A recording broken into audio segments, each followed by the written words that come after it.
وأن أعمال بني آدم وقولهم يوزن. وقال مجاهد: القسطاس والعدل بالرومية، ويقال القسط مصدر المقسط وهو العادل، وأما القاسط وهو الجائر. وبالسند المتصل قال الإمام الهمام أمير المؤمنين في الحديث محمد بن إسماعيل بن إبراهيم بن مغيرة بن بردزبة حدثنا أحمد بن أشكابة قال حدثنا محمد بن فضيل عن عمارة بن قعقاع عن أبي زرعة عن أبي هريرة رضي الله تعالى عنه قال قال النبي صلى الله عليه وسلم: كلمتان حبيبتان إلى الرحمن خفيفتان على اللسان ثقيلتان في الميزان سبحان الله وبحمده سبحان الله العظيم.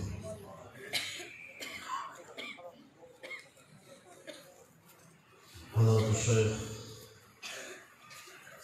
مفتی محمد تقی عثمانی صاحب ادام اللہ معالیکم، اکابر علماء کرام، طلباء عزیز،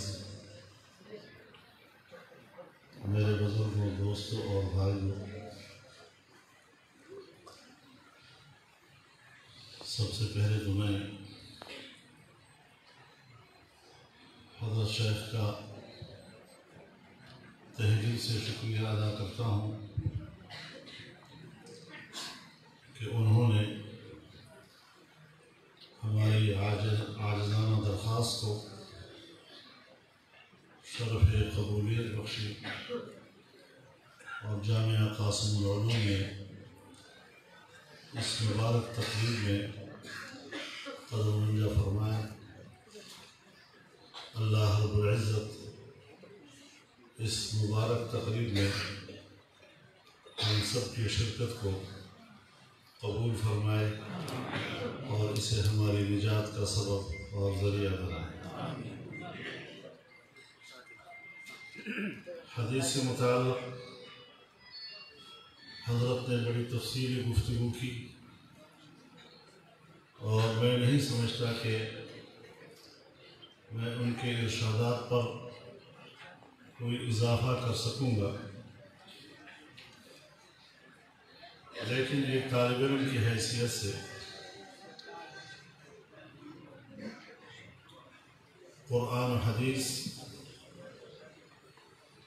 یہ در حقیقت امت کے پاس ایک امانت ہے۔ اللہ رب العزت نے یہ امانت حضرت جبریل علیہ السلام کے ذریعے انبیاء کرام علی نبینا علیہ السلام کی طرف بھیجی۔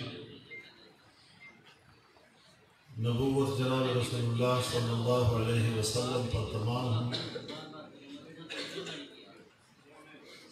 اور قیامت تک کے لیے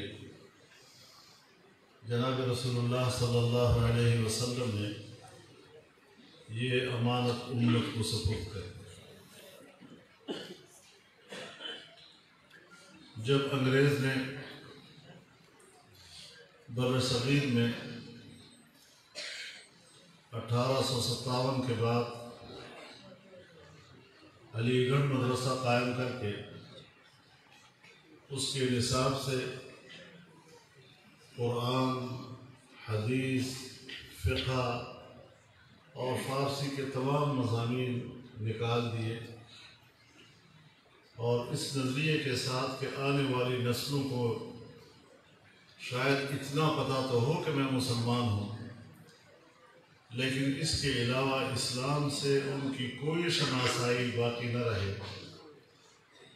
ہمارے اکابر کو اللہ رب العزت کروڑ کروڑ رحمت نصیب فرمائے کہ انہوں نے دیوبند کے قصبے میں مدرسہ قائم کیا اور قرآن، حدیث، فقہ اور اس سے وابستہ تمام علوم کو تحفظ فراہم کیا، اور الحمدللہ 150 سال کے بعد بھی آج وہ علوم محفوظ ہیں، اور انشاءاللہ جس طرح یہ امانت آپ تک پہنچی ہے، انشاءاللہ آپ کے ذریعے سے اگلی نسلوں تک یہ امانت پہنچتی رہے گی، اور اللہ کرے کہ قیامت تک جب دین کی اللہ حفاظت کرے گا تو آپ کے ذریعے سے کرے گا، اور آپ وہ ذریعہ ہوں گے کہ جو رب العزت فرماتے ہیں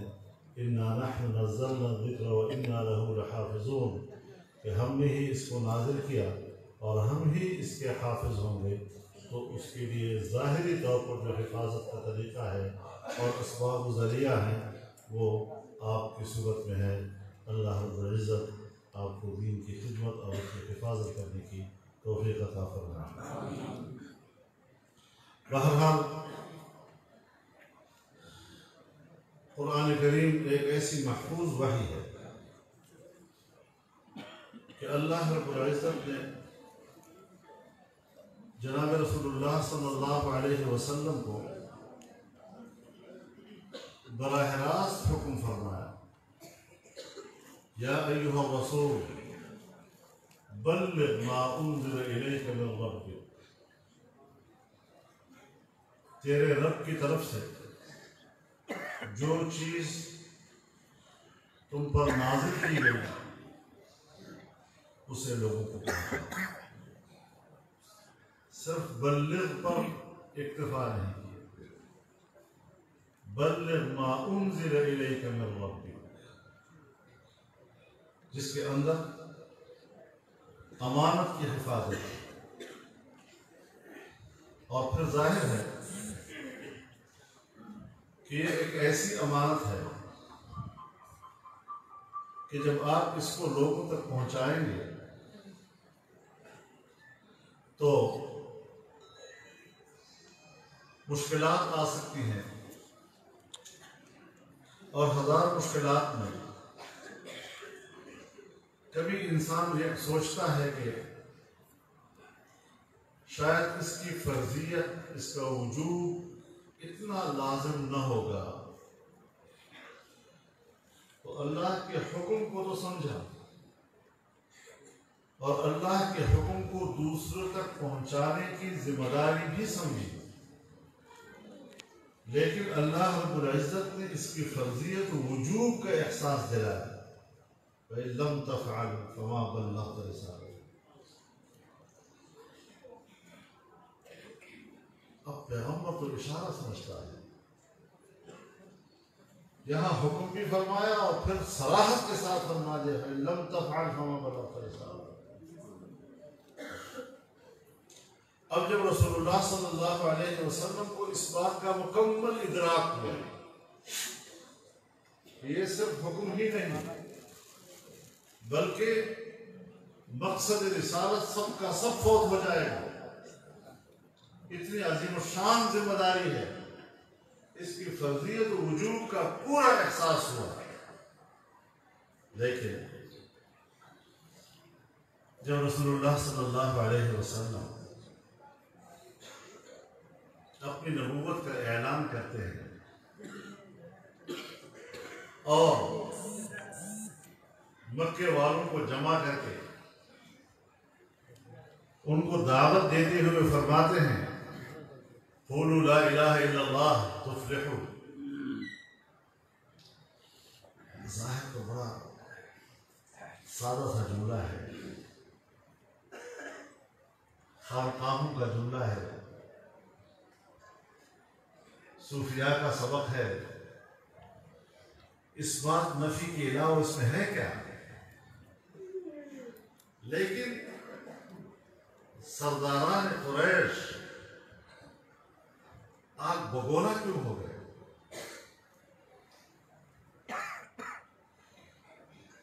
اتنے سخت الفاظ کیوں کہے؟ تبنا الہذا جماعتنا،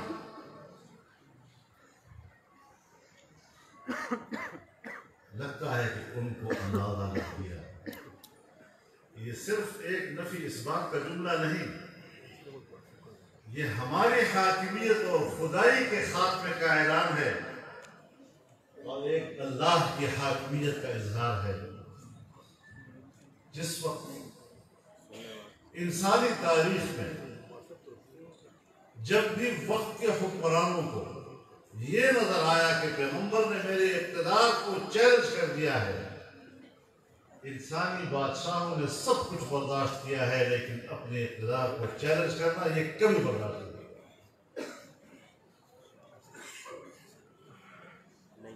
تو ابو لہب اور ابو جہل کو تو سمجھ میں آ گئی، لیکن ہمیں شاید آج تک بھی سمجھ میں نہیں آئی۔ اسی لیے تو آپ کو بولا ہو، اور اللہ کی جو مدد آئی اور کس طرح کفار کا اقتدار اس وقت سے ہلنے لگا۔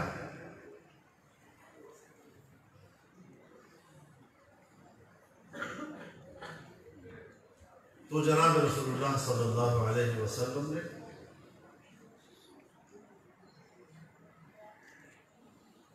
بلغ ما انزل الیک من ربک پر عمل کیا،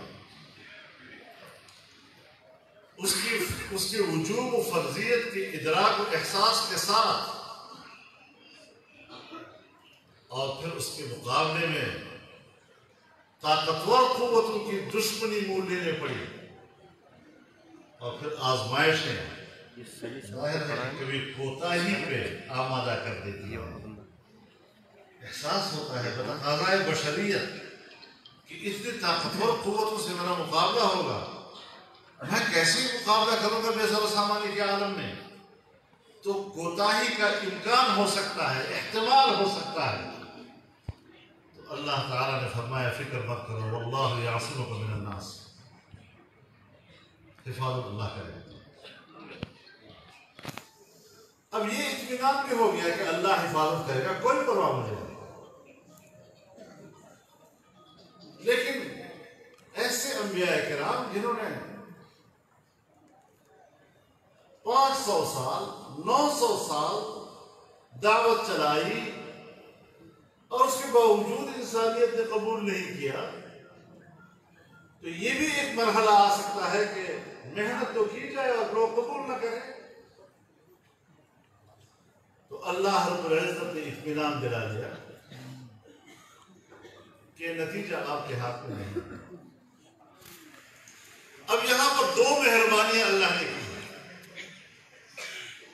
ایک مہربانی یہ کہ آپ پر محنت کرنا لازم ہے، لیکن اپنی استطاعت کے دائرے کے اندر اندر۔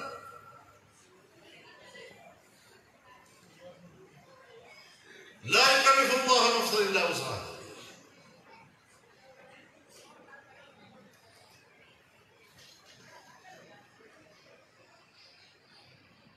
نبی علیہ الصلوۃ والسلام کو اللہ تعالیٰ حکم فرماتے ہیں وقاتل فی سبیل اللہ لا تکلف الا نفسک۔ یہ ایک مہربانی اللہ نے کی۔ دوسرا یہ کہ نتیجہ آپ کے ہاتھ میں نہیں ہے، آپ کے کام ہاتھ میں صرف محنت ہے۔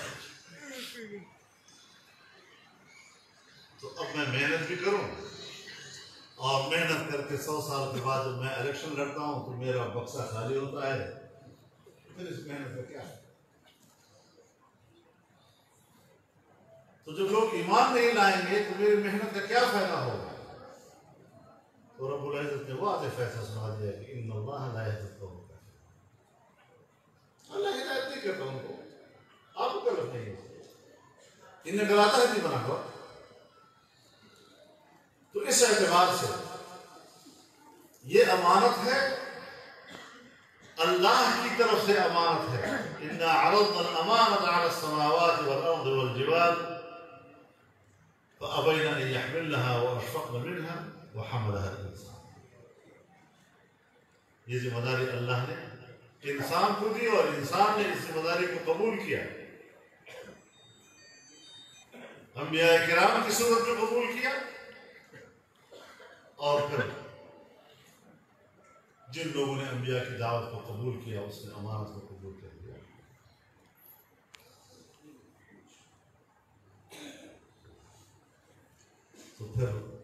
ایسے لوگوں کے بارے میں جناب رسول اللہ صلی اللہ علیہ وسلم نے جو آپ حضرات کو بشارت دی ہے، جو حدیث پڑھتے ہیں، حدیث کو یاد کرتے ہیں، پھر حفاظت کے ساتھ دوسروں کو پہنچاتے ہیں. نظر اللہ امرأ سمع مقالتي فوعاها وأداها كما سمعها. اللہ تعالیٰ ان لوگوں کو تر و تازہ رکھے جو میری بات کو سنتا ہے، پھر اسے یاد کرتا ہے، پھر جس طرح سنا اسی طرح دوسروں کو سناتا ہے. یعنی یہاں پر اپنی طرف سے الفاظ ملانا، اس میں کم و بیشی کرنے کی بھی اجازت ہے، یہ بھی احتیاط کے خلاف ہے. ہر صورت میں کوشش کرنی چاہیے کہ جب آپ روایت کریں حدیث کی تو لفظ کے ساتھ کریں، ورنہ کم از کم معنی کے لحاظ سے ٹھیک ہونا چاہیے، وہاں فرق نہیں ہونا چاہیے. قرآن میں تو اس کی کوئی گنجائش نہیں. ہمارے حضرت مولانا عبدالحق صاحب رحمہ اللہ فرمایا کرتے تھے یہ نظر اللہ امرأ سمع مقالتی، یہ اس میں عموم و اطلاق ہے. تر و تازگی دنیاوی زندگی کی بھی، تر و تازگی برزخی زندگی کی بھی، اور تر و تازگی اخروی زندگی کی بھی. جیسے کہ حضرت دامت برکاتہ نے فرمایا کہ یہ وہ علوم ہیں کہ جو قبر میں بھی جا کر کام آتے ہیں، آخرت میں بھی جا کر کام آتے ہیں. تو اس اعتبار سے امام بخاری نے بھی اپنی جامع صحیح کا آغاز بدء الوحی سے کیا ہے. باب کیف کان بدء الوحی الی رسول اللہ صلی اللہ علیہ وسلم. تنبیہ ہے اس بات پر کہ تشکیل حیات انسانی کا مدار وحی پر ہے. ابتدا میں جب بچہ پیدا ہوتا ہے تو وہ شعور فطری کے ذریعے ادراک کرتا ہے اشیاء کا، بھوک کا احساس، پیاس کا احساس، خوف کا احساس، خوشی کا احساس، اور اپنے خاص قسم کی حرکتوں سے وہ اپنے ماں کو باپ کو متوجہ کرتے ہیں. لیکن شعور فطری کے ذریعے سے ادراک میں حیوانات سے امتیاز نہیں ہے. جب تھوڑا بڑا ہو جاتا ہے تو پھر حواس خمسہ کے ذریعے ادراک کرتا ہے، قوت باصرہ کے ذریعے، قوت سامعہ کے ذریعے، قوت شامہ کے ذریعے، قوت ذائقہ کے ذریعے، قوت لامسہ کے ذریعے. لیکن یہاں پر بھی امتیاز باقی حیوانات سے نہیں. لیکن جب بلوغ کو پہنچتا ہے تو اللہ تعالیٰ اس کو عقل کی قوت عطا کر دیتا ہے، اور عقل نعمت ہے، بہت بڑی نعمت ہے. عقل ہی وہ قوت ہے جس سے وہ تسخیر کائنات کرتا ہے، اور عقل ہی اس کو تمام حیوانات کے مقابلے میں ممتاز بنا دیتا ہے. بہت بڑی نعمت ہے، بہت بڑی نعمت ہے. تبھی تو وحی اتاری اللہ نے انسان کی طرف کہ عقل ہوگی تو سمجھو گے. اور جب وحی کو سمجھنے کے لیے عقل عطا کر دی تو دوسرے کو سمجھانے کے لیے زبان اور قوت گویائی عطا کر دی. تو ایک قوت سے آپ سمجھتے ہیں اور دوسری قوت سے آپ سمجھاتے ہیں. تعلیم و تعلم کا تذکرہ کب پڑا. لیکن بہرحال بہت بڑی نعمت اور بہت بڑی نعمت، لیکن عقل رہنمائی کے لیے کافی نہیں ہے. عقل میں خطا و انحراف کا امکان ہوا. خارجی اثرات سے متاثر ہوتا ہے، محبت سے متاثر ہوتا ہے، مغلوب ہو جاتا ہے، غضب سے مغلوب ہو جاتا ہے، شہوت سے مغلوب ہو جاتا ہے، حرص سے مغلوب ہو جاتا ہے، غلط فکر کرتا ہے. تو پھر آگے رہنمائی کے لیے اللہ نے براہ راست وحی نازل کی جس میں خطا و انحراف کا کوئی امکان نہیں. اس کی حفاظت ہمارے مدارس کریں۔ دنیا بھر کی دانشگاہوں میں اور بڑے بڑے علمی مراکز میں عقل کی حد تک علوم کا انتظام ہے، لیکن اس سے بڑھ کر جو اللہ نے رہنمائی کا انتظام کیا ہے وحی کی صورت میں، اس کا پھر آپ لوگ انتظام کر رہے ہیں اور آپ کو مدارس میں ہو رہا ہے۔ اب دنیا ہم سے وہ بھی چھیننا چاہتی ہے، لیکن جس چیز کی حفاظت اللہ کرے، جسے اللہ رکھے، اسے کون چکے؟ اللہ پر بھروسہ کر کے انشاءاللہ چلو۔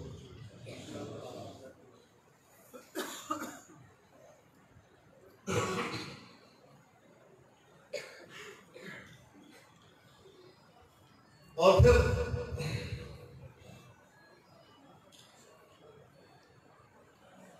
اللہ تعالی نے تخلیق انسان کے حوالے سے فرمایا وَمَا خَلَقْتُ الْجِنَّ وَالْإِنسَ إِلَّا لِيَعْبُدُونِ، میں نے انس جن کو صرف اپنی عبادت کے لیے پیدا کیا۔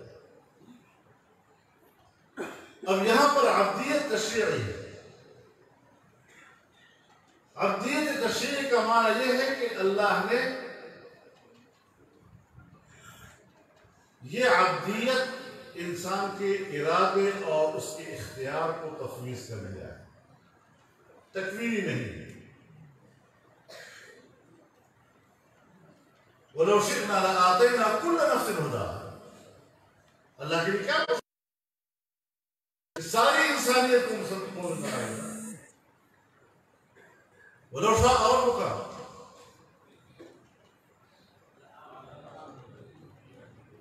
تو ساری انسانیت کو ایک امت بنا لے گا۔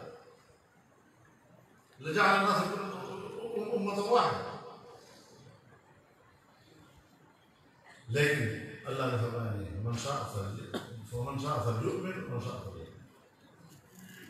اِنَّا هَدَيْنَاهُ السَّبِيلَ إِمَّا شَاكِرًا وَإِمَّا كَفُورًا۔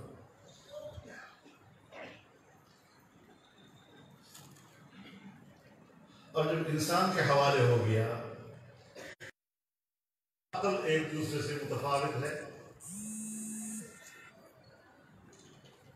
ایک انسان عقلی طور پر فیصلہ کرتا ہے اپنے اختیار سے کہ میں ایمان کا راستہ اختیار کروں، اطاعت کا راستہ اختیار کروں، اعمال صالحہ کا راستہ اختیار کروں، اور ایک انسان عقلی طور پر طے کرتا ہے کہ نہیں، میں کفر و عصیان کا راستہ اختیار کرتا ہوں۔ یہ انسان کی مرضی۔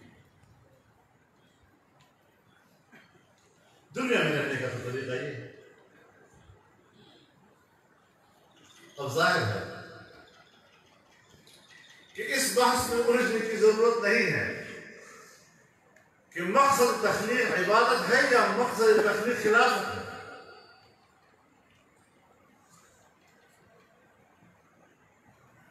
کیونکہ عبدیت جس میں آ گئی، اطاعت جس میں آ گئی، جس نے ایمان قبول کیا ہے، جس نے اس کے اوپر عمل صالح کا راستہ اختیار کیا ہے، یہ جیسے ایک معیار اور کرائیٹیریا ہے کہ اب آپ خلافت میں مستحق ہو سکتے ہیں۔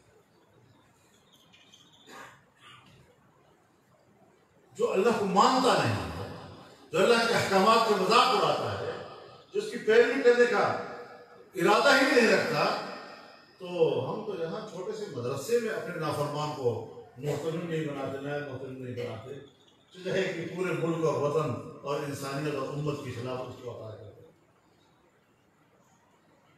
تو مقام خلافت پر فائز ہونے کے لیے ضروری ہے کہ عبدیت موجود ہے، اور اس رہنمائی کے لیے اللہ تعالیٰ نے اعلام بالشرائع ضرورت ہے اس امر کی، اور امام بخاری نے اپنے 2 جلدوں میں پوری دنیاوی زندگی کا لایا ہے ہمارا سامنے۔ لیکن ابتدا انما الاعمال بالنیات سے کرتے ہیں، یعنی طالب علم کو متوجہ کرتے ہیں اس طرف کہ علم کے میدان میں آپ نے قدم رکھ لیا تو سب سے اولین چیز اخلاص نیت،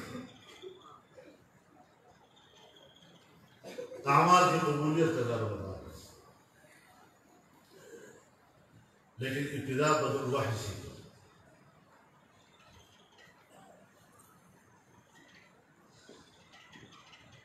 امام عسقلانی فرماتے ہیں کہ یہ بدء الوحی کا باب بمنزلہ مقدمہ، ابتدا کتاب الایمان سے ہے، اسی لیے فرمایا وَلَمَّا فَرَغَ الْمُؤَلِّفُ مِنْ بَابِ الْوَحْيِ الَّذِي هُوَ كَالْمُقَدِّمَةِ لِهَذَا الْكِتَابِ الجامع شرح ذکر المقاصد الدینیہ وبدأ منها الایمان، ابتدا ایمان سے کرنا۔ اب ابتدا ایمان سے کرنا کہ مدار نجات ایمان ہے، اور ایمان کے اندر رہتے ہوئے اعمال کو اللہ کے حضور میں قبول کرنا یا اس میں وزن پیدا کرنا، اس کے لیے اخلاص نیت ہے۔ اور جب کتاب کے اختتام پر پہنچے تو اختتام بھی کتاب التوحید سے کہ عقیدہ توحید کے بغیر اعمال کی کوئی حیثیت نہیں، دنیا میں کچھ فائدہ مل جائے لیکن ابدی زندگی وہاں کچھ فائدہ ہو سکتا۔ تو اس اعتبار سے ابتدا بھی کتاب الایمان سے اور انتہا بھی کتاب التوحید، اور آخری بات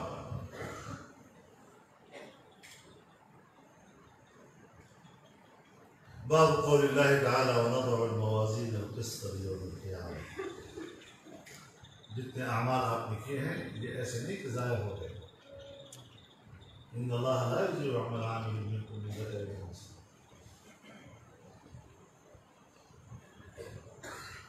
اعمال تو اللہ کے حساب میں لکھے جا چکے ہیں، اچھے بھی اور برے بھی۔ ہاں اچھے اعمال تو قبول ہو گئے اگر نیت ٹھیک ہے، برے اعمال پر اگر شرمندگی اور ندامت ہے کہ یا اللہ میں تیرا بندہ ہوں، مجھے مأمورات اور منہیات اس پر میں نے جو آپ نے حکم دیا عمل نہیں کیا، جو آپ نے مجھے منع کیا وہ میں کر بیٹھا ہوں، مجھے عبدیت میں مجھ سے تقصیر ہو گئی ہے، میں اس پر شرمندہ ہوں، مجھے معاف کر دے یا اللہ۔ تو اللہ تعالیٰ معافی دے دیتا ہے، عفو بھی کر دیتا ہے۔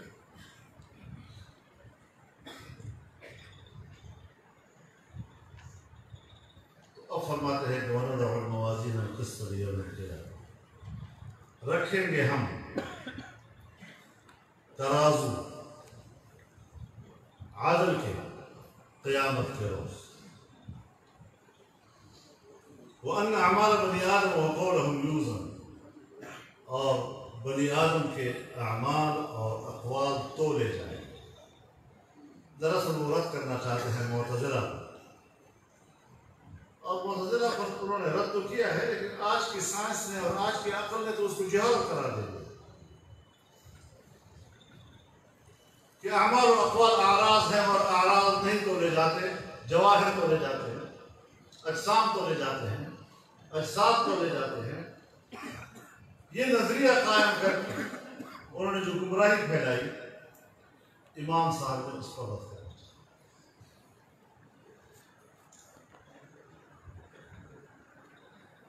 موازین جمع ہے میزان کی، جیسے مواعید جمع ہے میعاد کی، یا موازین جمع ہے موزون کی، جیسے مشاہیر جمع ہے مشہور کی۔ القسط صفت ہے موازین کی، موصوف اور صفت میں مطابقت چاہیے، یہاں موصوف جمع ہے اور صفت مفرد ہے،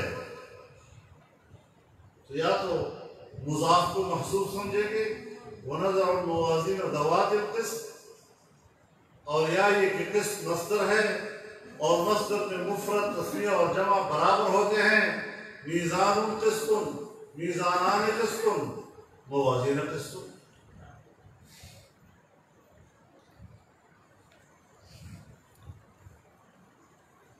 وَنَضَعُ الْمَوَازِينَ الْقِسْطَ لِيَوْمِ الْقِيَامَةِ،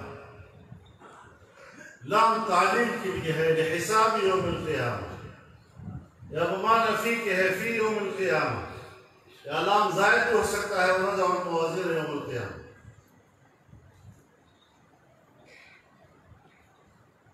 وقال مجاہد القسطاس والعدل بالرومیہ، امام بخاری کی عادت ہے کہ جس مادے سے وہ حدیث باب لاتے ہیں اگر اسی مادے سے قرآن میں کوئی دوسرا لفظ موجود ہے تو اس کو بھی ترجمہ الباب میں ذکر کر دیتے ہیں۔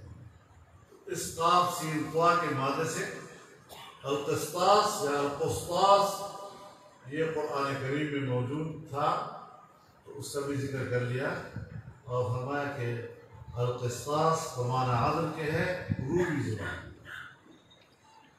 اب رومی زبان میں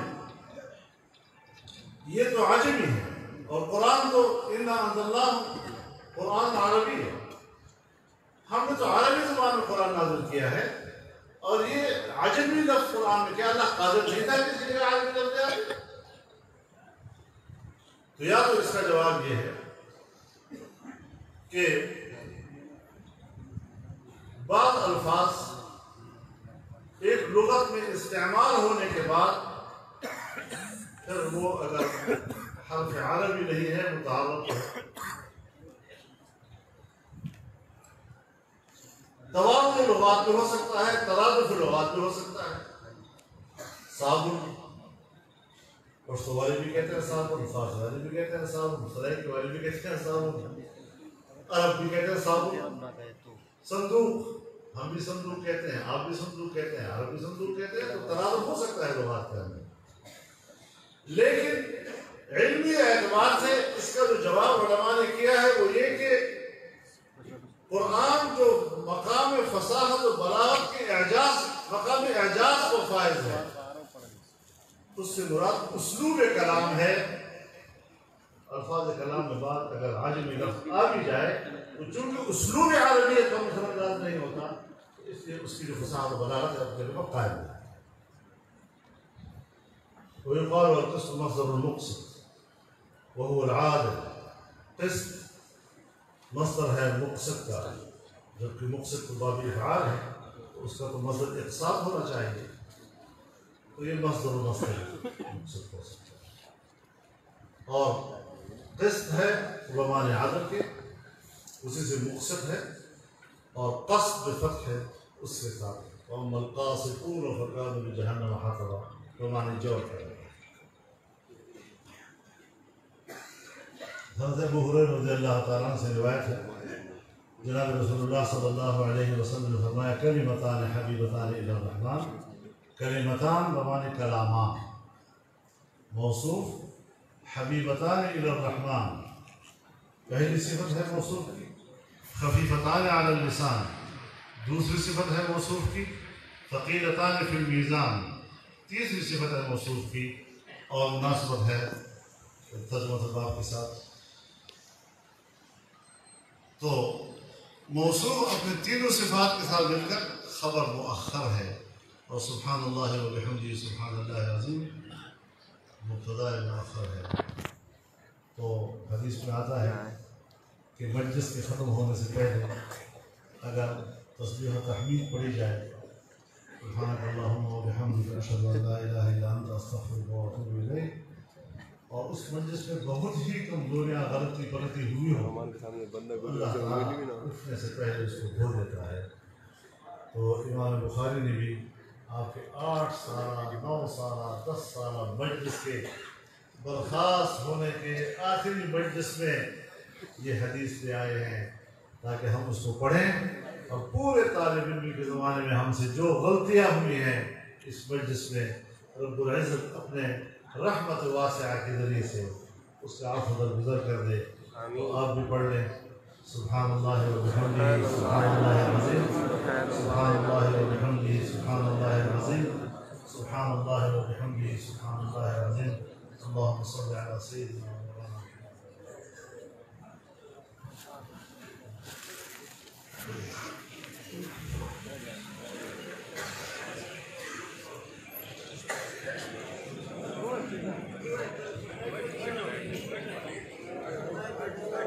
سارے حضرات تشریف رکھیں، ابھی دعا ہوگی دستار بندی کے بعد، کوئی یہاں سے نہ جائے، آخر میں اختتامی دعا ہو۔ سب سے پہلے مدرسے کے حفظی طلباء جنہوں نے جامعہ سے سند قرار حاصل کی، نمبر مولوی مقبول شاہ آتے جائیں۔